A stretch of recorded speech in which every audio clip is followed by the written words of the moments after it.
श्रीनिवास।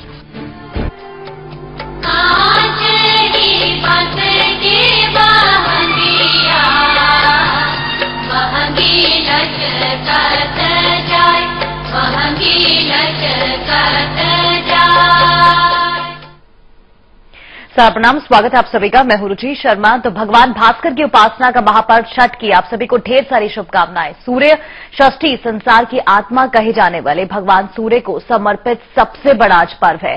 आज छठ का व्रत रखने वाले सभी श्रद्धालु उगते सूर्य को अर्घ देकर अपना व्रत पूरा करेंगे। तो आइए आपको करवाते देश भर से छठ पूजा के दर्शन।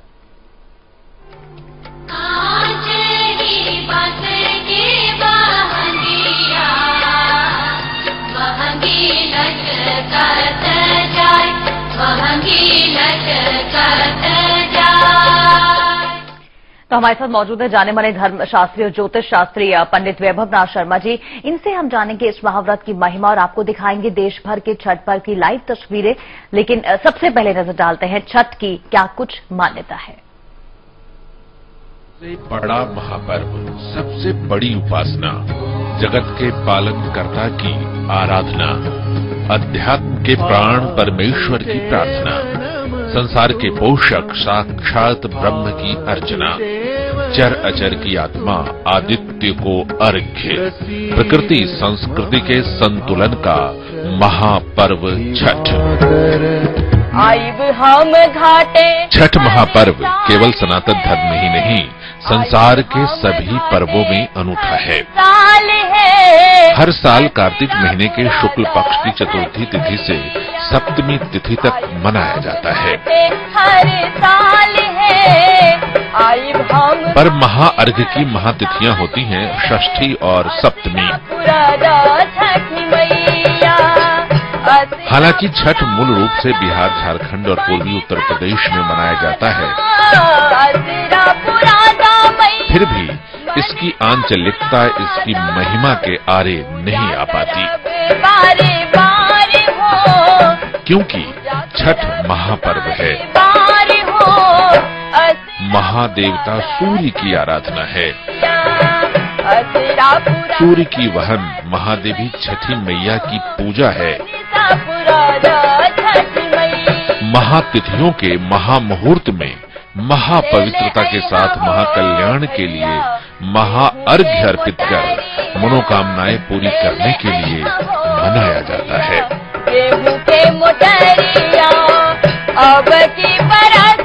चार चरणों में अखंड ऊर्जा के दाता देवता सूर्य भगवान की पूजा आराधना का परंपरागत विधान है।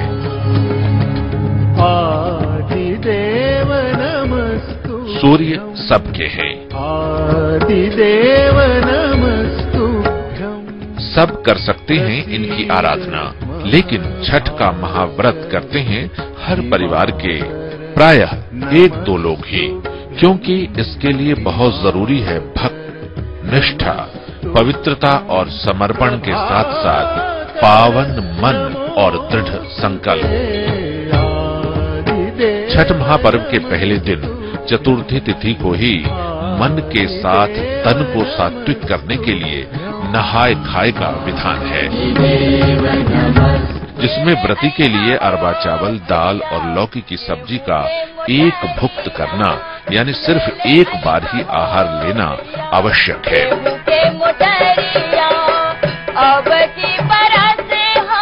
छठ का दूसरा दिन यानी पंचमी तिथि खास होती है।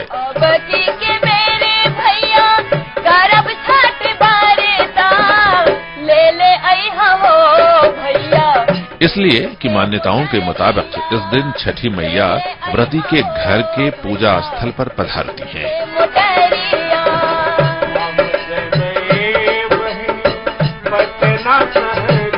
पंचमी को व्रती के लिए खरना करने का विधान है।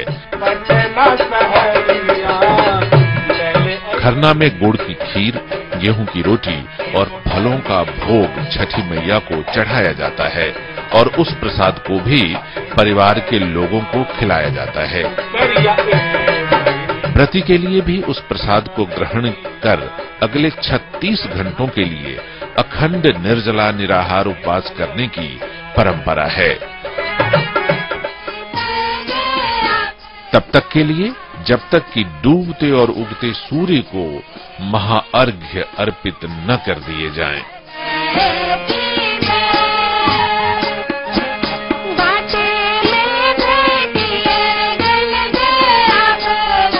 तीसरा दिन यानी षष्ठी तिथि और अहम हो जाती है।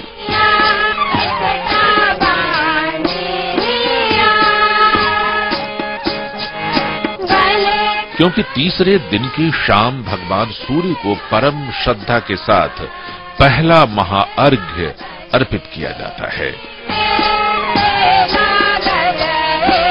नदी या तालाब या किसी पवित्र जलाशय के किनारे या घर आंगन में पवित्र घाट बनाकर घाट को सजाकर केले के पेड़ के तोरण बनाकर प्रज्वलित दीप और खुशबू भरी धूप जलाकर सूप में सजाए जाते हैं सेब, संतरे, ईख, केले, अनार, नारियल, समूल अदरक, समूल हल्दी, समूल सुथनी, पानी फल सिंघारा, ठेकुआ, खाजा, कसार और अक्षत।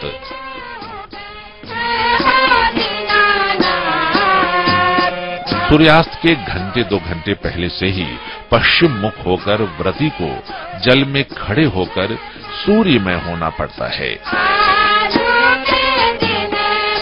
एक तरफ छठी मैया के अनमोल गीत और भजन की अमृत धारा घाट घाट पर भक्ति में आनंद घुलने में लग जाते हैं,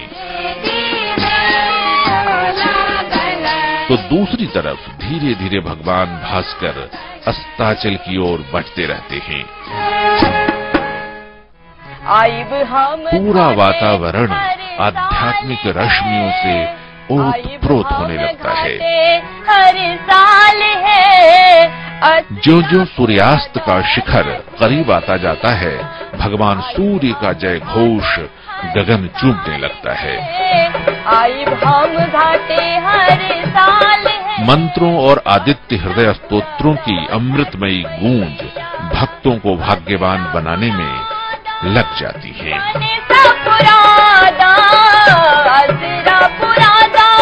भक्तों की आध्यात्मिक ऊर्जा सूर्य की प्रकाश में ऊर्जा से एकाकार होने लगती है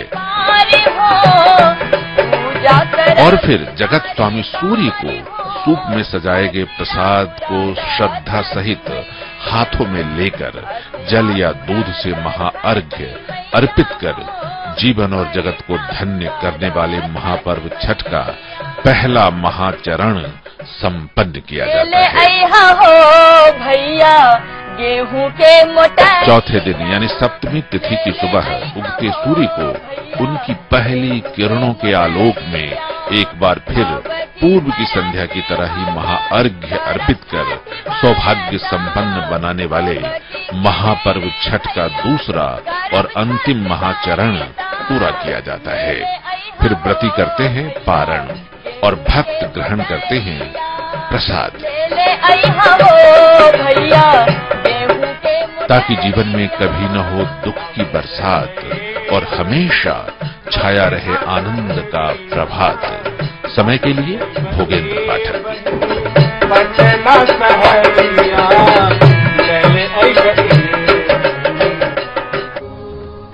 तो उगते सूर्य को आज अर्घ दिया जाएगा और उनका आशीर्वाद, उनकी कृपा हर कोई आज पाने की कोशिश करेगा। भक्त पूरी तरीके से भक्ति में डूबे हुए और आस्था के इस महापर्व का क्या कुछ अर्थ है, पंडित जी से जानेंगे। पंडित जी का सबसे पहले स्वागत। पंडित जी स्टूडियो में आप आए, बहुत स्वागत है।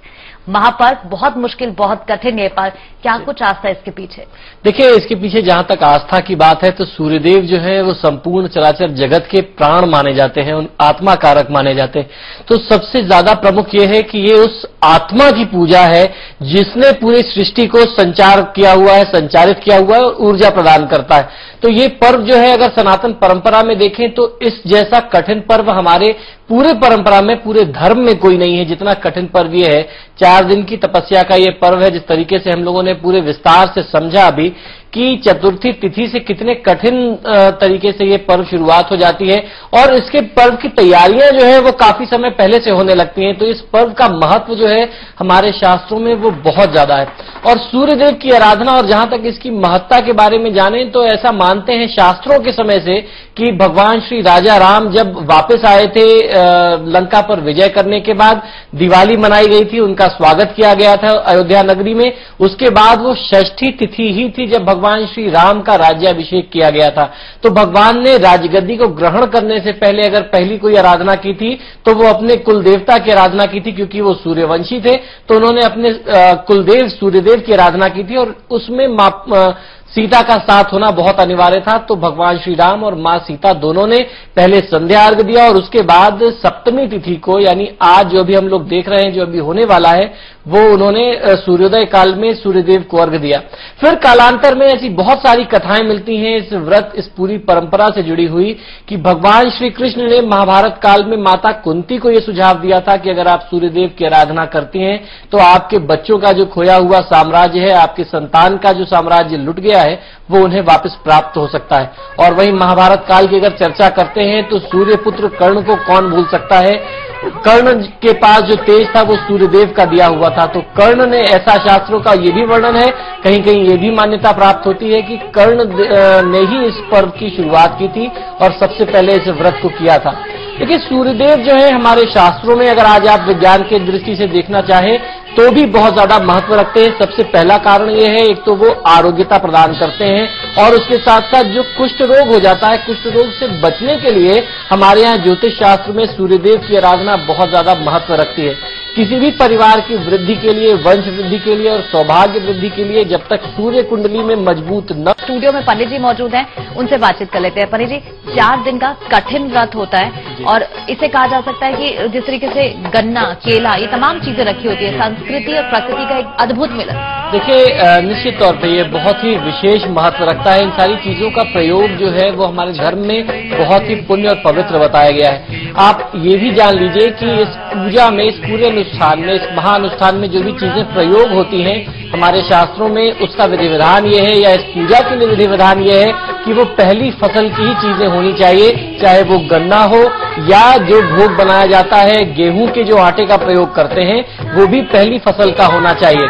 अब आपने देखा कि घाटों पे लोगों ने गन्ने का प्रयोग किया है। गन्ने से मंडप बनाया जाता है, जिस मंडप के अंदर बैठ करके जो भी व्रती होता है वो पूजा करता है, वहां पे एक जो है स्थान बनाया जाता है। तो ये जो मंडप आच्छादित करने की परंपरा है ये हमारे शास्त्रों में सौभाग्य वृद्धि का सूचक है।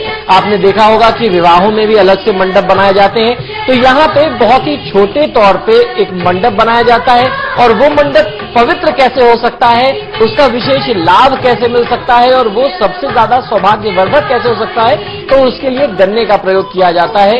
ऐसा हमारे शास्त्रों में मानते हैं कि गन्ना जो है वो बहुत ही विशेष फल है और उसके साथ साथ उसका जो रस हमें प्राप्त होता है वह सौभाग्यवर्धक होने के साथ साथ स्वास्थ्यवर्धक भी है और सूर्यदेव को अर्पित किया जाता है। तो इस कारण से इसका प्रयोग होता है। तमाम तरीके के ऋतुफल, आपने देखा कि गन्ने के बाद अगर किसी चीज का सबसे ज्यादा प्रयोग होता है तो वो बांस का प्रयोग है। वो किसी भी अलग स्वरूप में हो सकता है, चाहे वो बांस के बड़े बड़े डाले के रूप में हो, दौरी के रूप में हो या बांस के सूप के लिए हो।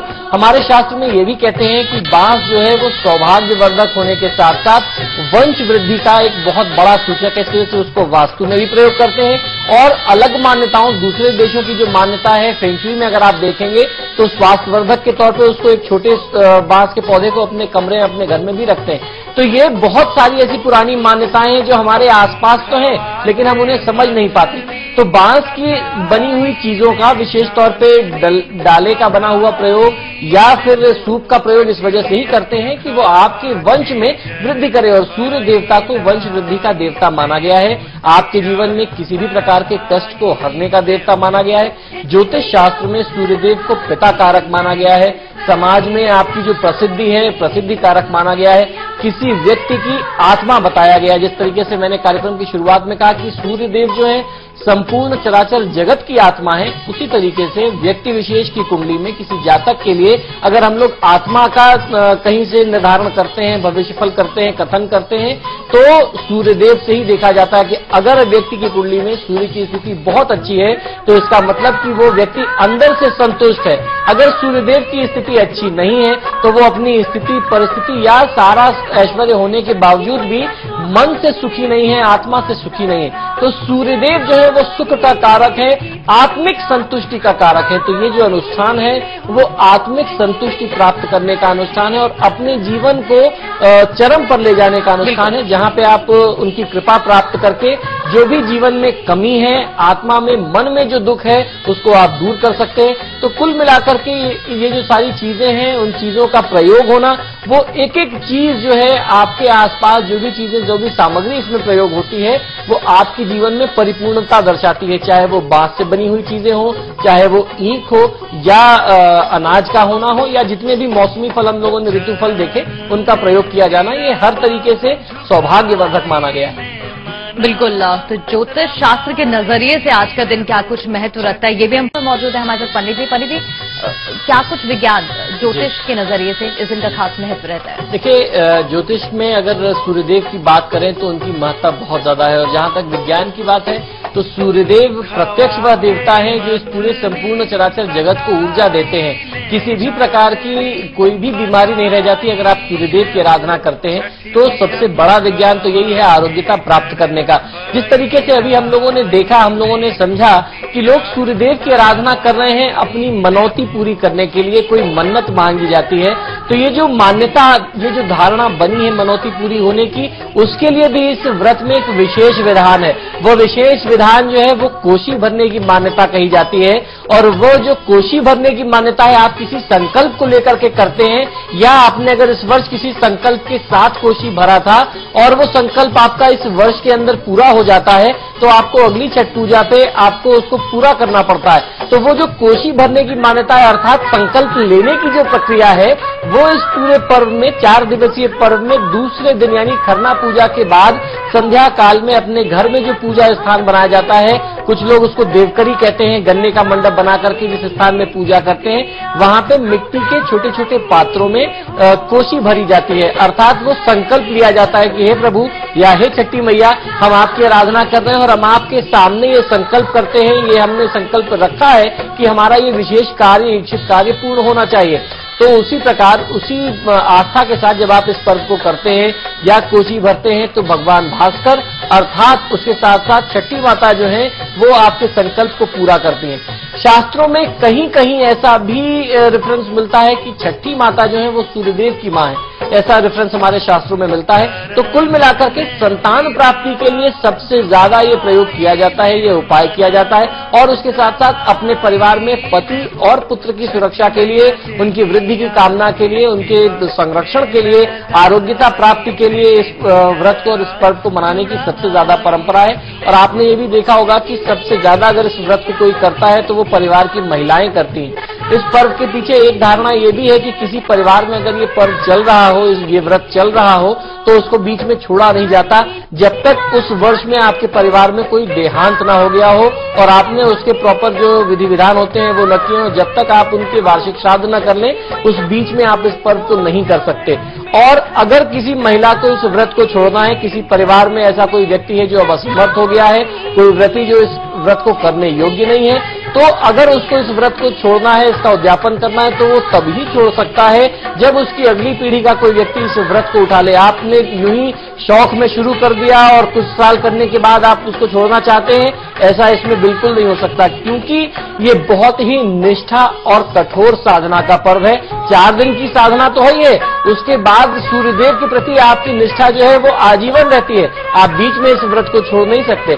तो ऐसे बहुत सारे विधि विधान हैं जो हमेशा किसी भी परिवार को बांध करके रखते हैं, उसकी निष्ठा को हमेशा तौलते रहते हैं और आपके विश्वास को और ज्यादा मजबूत बनाते हैं। बिल्कुल, और ज्यादा मजबूत बनाते हैं। बहुत कठिन, कठोर है ये व्रत, लेकिन पूरा जोश यहाँ पर देखने को मिल रहा है व्रतियों में।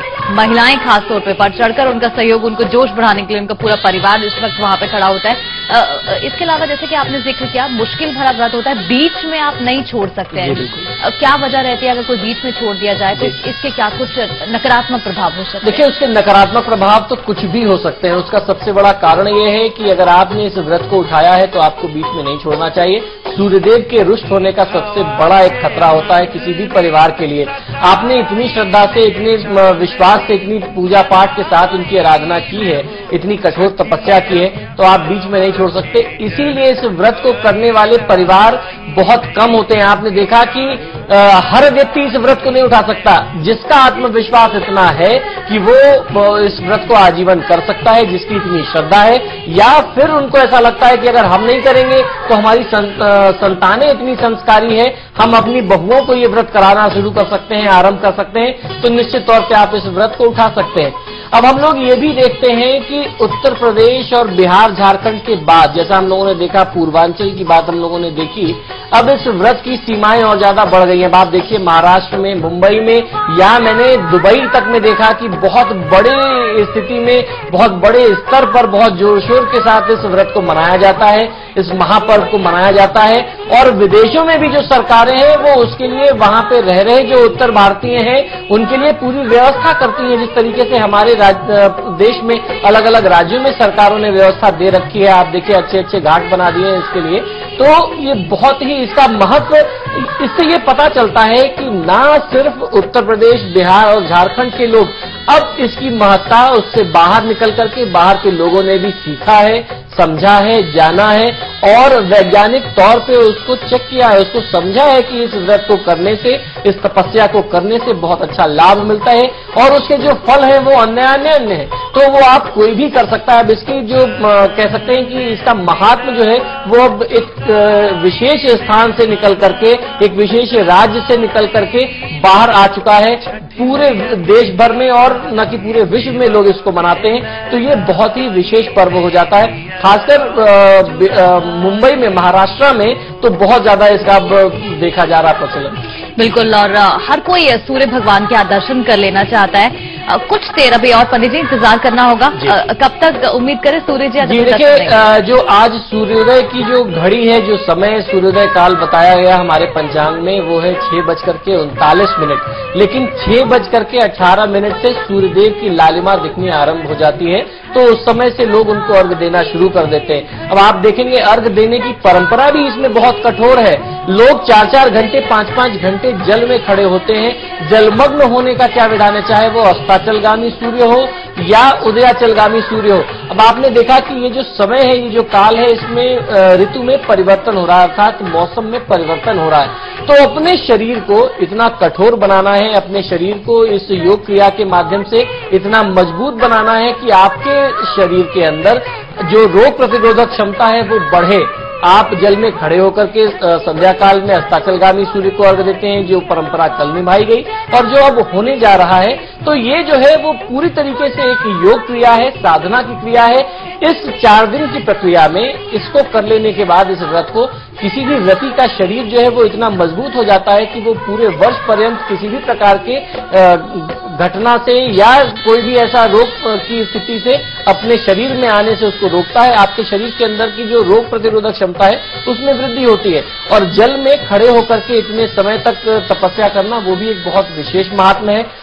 उसके पीछे भी वैज्ञानिक आधार है। वैज्ञानिक आधार ये है कि जिस तरीके से भी हम देख रहे हैं कि सूर्योदय होने वाला है, सूर्योदय का काल वह काल होता है जब सूर्य की जो शुभ रश्मियां हैं, यानी शुभ ऊर्जा है, वो सबसे ज्यादा होती है। तो अगर सबसे ज्यादा शुभ ऊर्जा कहीं संरक्षित होती है सूर्य की, तो वो जल की ऊपरी सतह है, यानी किसी भी जलाशय में जो उसकी ऊपरी लेयर है, ऊपरी सतह है, शुभ ऊर्जा को रोक करके रखती है। तो अगर वहां पे व्रती काफी समय तक खड़ा होता है तो वो शुभ ऊर्जा को अपने अंदर आत्मसात करता है, यानी अपने अंदर ग्रहण करता है। तो ये जो पूरा पर्व है, ये कठोर आस्था के साथ साथ पूर्णतः वैज्ञानिक भी है और उसके साथ साथ उसका लाभ आपके जीवन में प्रत्यक्ष दिखाई देता है। बिल्कुल, और ये कहा जा सकता है 4 दिन की जो पंडित जी तपस्या है, आज उसका फल का दिन है। और आपने जैसे कि जिक्र किया 4 दिन के व्रत के बाद एक इंसान में इतनी शक्ति आ जाती है कि किसी भी मुश्किल का सामना कर सकता है। जी बिल्कुल, अभी आप देख रहे हैं कि लोगों में अभी हम लोगों ने जाना अपने संवाददाताओं से कि लोग 3 बजे से वहां जल में खड़े हैं। तो ये तपस्या ही है, सूर्यदेव की साधना कर रहे हैं, उनके विभिन्न मंत्रों का जाप कर रहे हैं। ऐसे में वहां पे मैंने अक्सर देखा है कि लोग खड़े होकर के गायत्री मंत्र का जाप करते हैं, जिससे सूर्यदेव की आराधना बहुत विशेष होती है।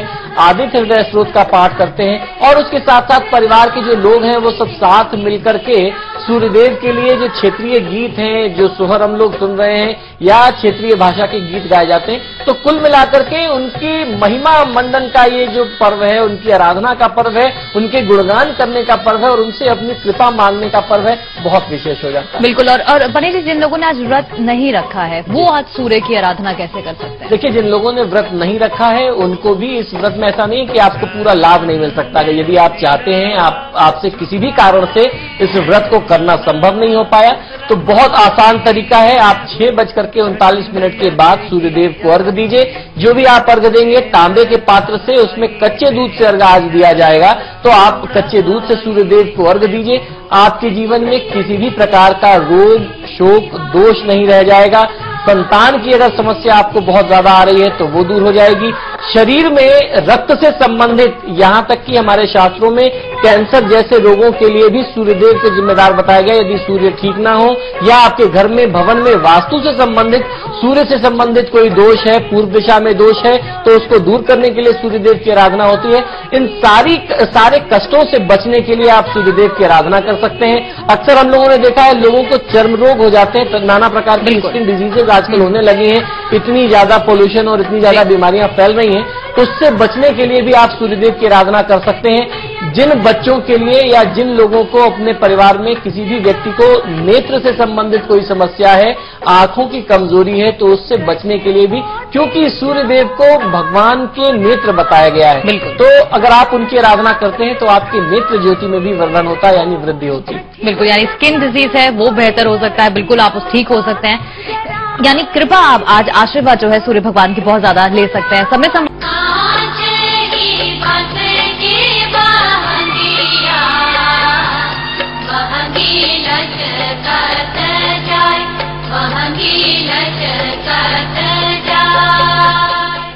तो अर्घ का पर्व, तमाम तरीके की तैयारियां की जा चुकी है। कठिन व्रत और तपस्या जो की है आज, उसका फल का दिन। यानी थोड़ा अभी और इंतजार हैं कि पंडित जी वक्त जो है आप बता रहे थे कि करीब ही है 6:39 पे सूर्योदय का समय है, जो वाराणसी के पंचांग अनुसार है। बिल्कुल। और जैसे रांची की बात अगर करें तो 2 या 4 मिनट का अंतर उसमें आना चाहिए।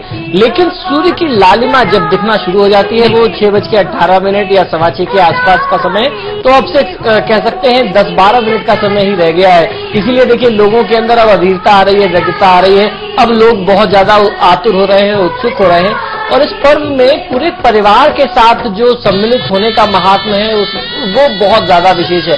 आपने ये भी देखा होगा कि परिवार में इस व्रत को करता तो कोई एक व्यक्ति है, करने वाली व्रती जो होती है वो परिवार की प्रधान महिला होती है, लेकिन उसके साथ साथ परिवार के अन्य सदस्य जो हैं वो पूरे पर्व 4 दिन के इस महापर्व के दौरान पूरे तरीके से सहयोगात्मक स्थिति में होते हैं, अधिक से अधिक सहयोग करते हैं। उनको किसी भी प्रकार का कष्ट नहीं होना चाहिए।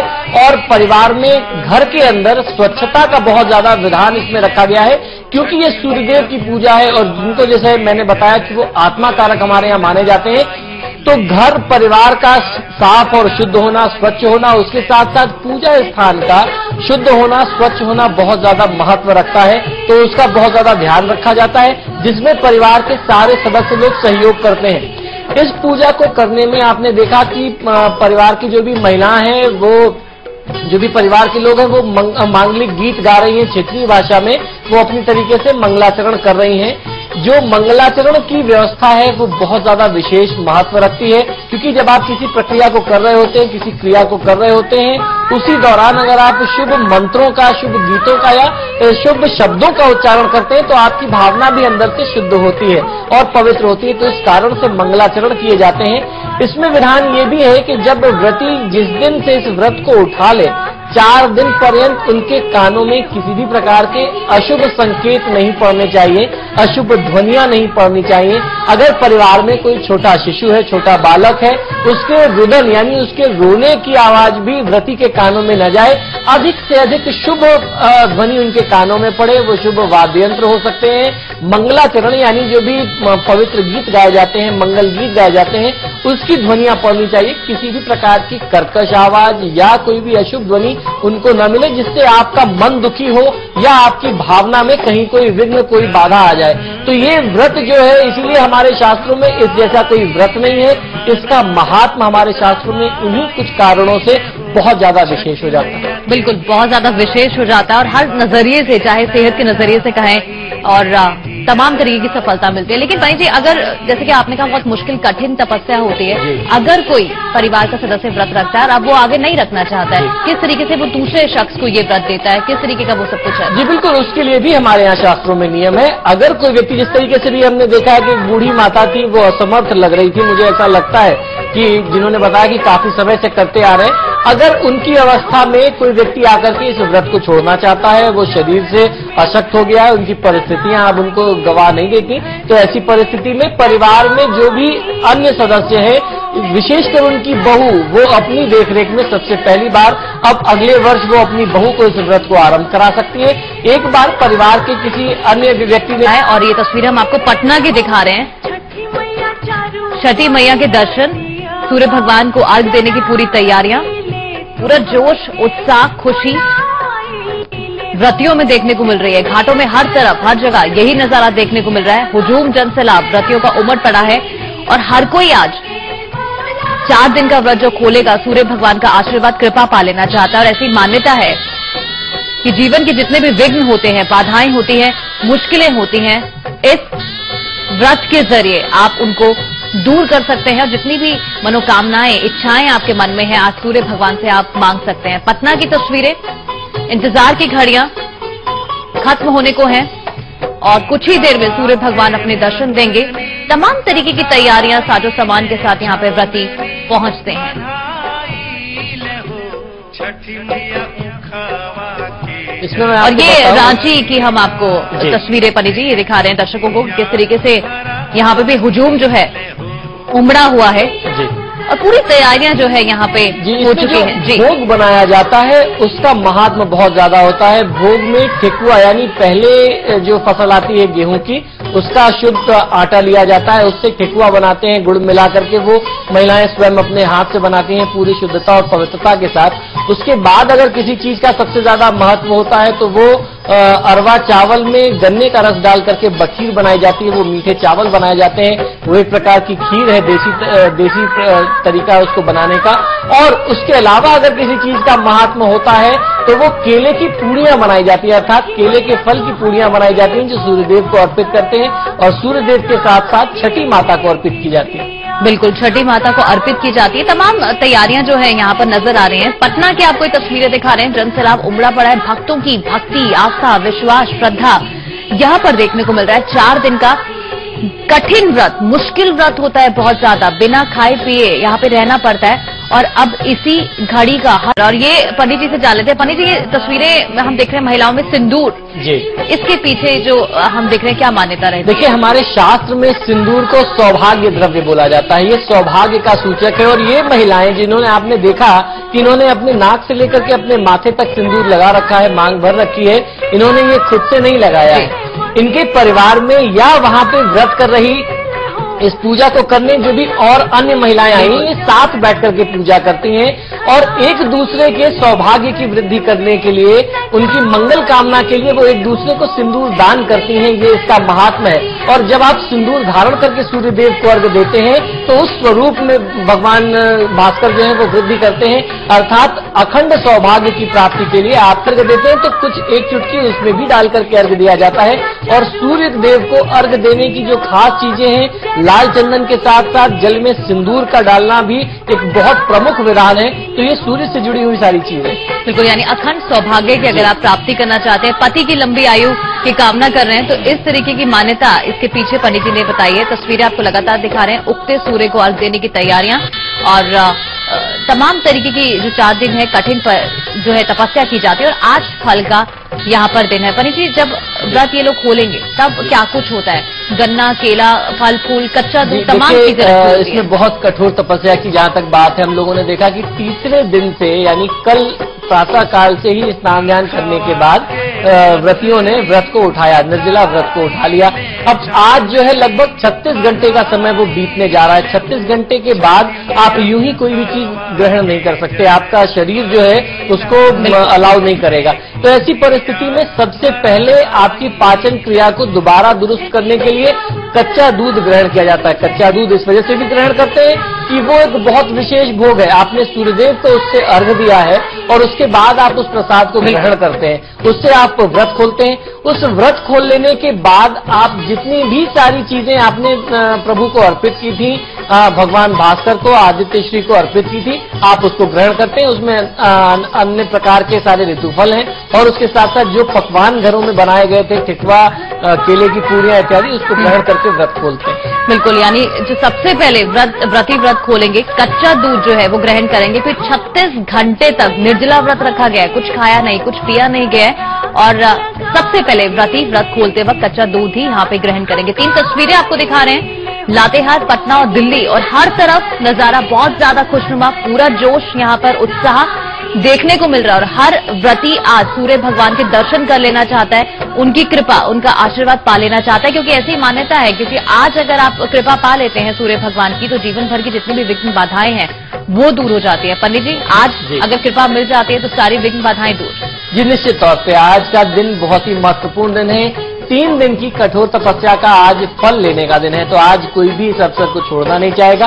और निश्चित तौर पे हमारे यहाँ शास्त्र में कहते हैं, भवानी शंकरो वंदे श्रद्धा विश्वास रूपिणो, आपकी श्रद्धा और आपका विश्वास ही भगवान शंकर और माँ भवानी को स्थान देता है, उनका जन्म कराता है। तो आपकी श्रद्धा और विश्वास, जिस कठोर श्रद्धा के साथ, जिस आस्था के साथ, अगाध आस्था के साथ आपने इस व्रत को 3 दिन किया है, आज वह अवसर है कि आप उसका प्रतिफल प्राप्त करते हैं। और जब आपकी इतनी श्रद्धा है तो निश्चित तौर पे आपने जो भी इच्छाएं मांगी हैं, जो भी आपके इच्छित कार्य थे, वो निश्चित तौर पे पूर्ण होंगे। भगवान भास्कर को उन्हें सिद्ध करना ही पड़ेगा, क्योंकि देखिए ये कुछ ऐसे अवसर होते हैं जब देवी देवताओं को भी अपने होने का प्रमाण देना पड़ता है। तो अब आप देख सकते हैं कि कोई भी व्यक्ति अगर 2 घंटे भोजन न करे तो उसकी स्थिति क्या हो जाती है। हम लोग करवा चौथ या तीज के व्रत में देखते हैं कि 24 घंटा निर्जला व्रत करने में ही महिलाओं को बहुत ज्यादा कठोर समस्या देखनी पड़ती है, बहुत विषम परिस्थितियां हो जाती हैं। यहाँ 36 घंटे हो जाने के बावजूद लोग दूर से चल के आ रहे हैं। इतनी देर तक जल में खड़े रहना, 3-3, 4-4 घंटे, वो आम व्यक्ति, आम मानुष के बस की बात नहीं है। वो जो ऊर्जा है, वो तपस्या की, वो साधना की जो एक शक्ति है, वो निश्चित तौर पे दैवी कृपा आपको कहीं न कहीं से प्राप्त होती है। उसी ऊर्जा के सहारे, उसी ऊर्जा के माध्यम से आप अपने जीवन में जो दुख है उससे लड़ने की आपको क्षमता बढ़ती है और वो जो दैवी कृपा आपको प्राप्त हो रही है उसका तो वो अतुलित है।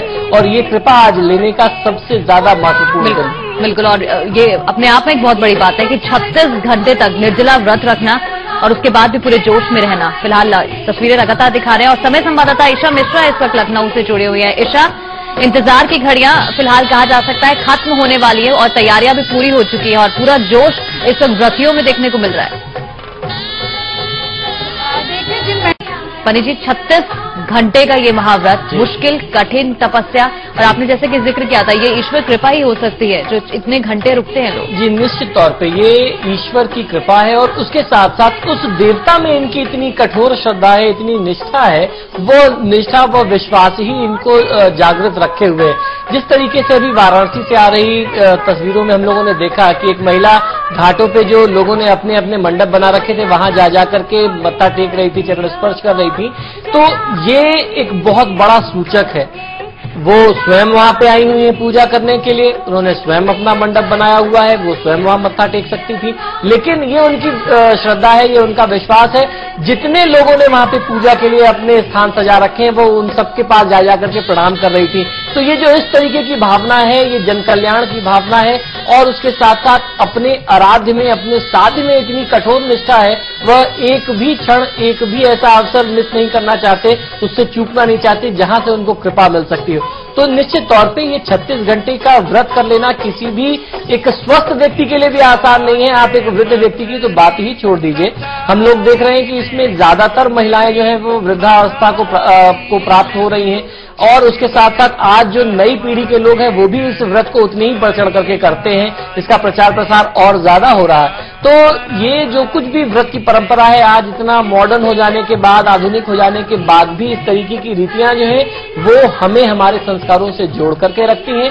हमारे संस्कारों के प्रति हमारा आदर जो है, हमारा जो श्रद्धा है वो और ज्यादा मजबूत होती जाती है, जिस कारण से कोई भी व्यक्ति 36 घंटे निर्जल यानी बिना कुछ और अन्न और जल ग्रहण किए कोई व्रत कर सकता है। बिल्कुल 36 घंटे का व्रत, और जैसे कि पंडित जी भी कह रहे हैं कि ये आस्था, विश्वास, श्रद्धा इसीलिए है कि ईश्वर कृपा भक्तों में इतनी ज्यादा है कि बिल्कुल निर्जला व्रत रखा जाता है। तस्वीरें आपको दिखा रहे हैं, सूर्य भगवान के दर्शन यहाँ पर पंडित जी होते नजर आ रहे हैं। जो बेसब्री की घड़ियां थी वो खत्म हो गई। मुंबई की आपको ये तस्वीरें दिखा रहे हैं जहाँ पे सूर्य भगवान अपने दर्शन जो है वो दे चुके हैं। आखिरी इसी पल का वहां पे इंतजार भी किया जा रहा था। मुंबई की आपको सबसे पहले तस्वीर जहां पर सूर्य भगवान अपने दर्शन दे चुके हैं। 4 दिन का कठिन व्रत व्रतियों की तरफ से रखा गया इस खास लम्हे, इसका खास पल को देखने के लिए, और कहा जा सकता है कि सूर्य भगवान दर्शन दे चुके हैं। जितनी भी मनोकामनाएं एक व्रती के मन में है, आस्था, विश्वास जो है, आज उसका पूरा होने का दिन है। पंडित जी, मुंबई की तो तस्वीरें हमने दिखाई दर्शकों को,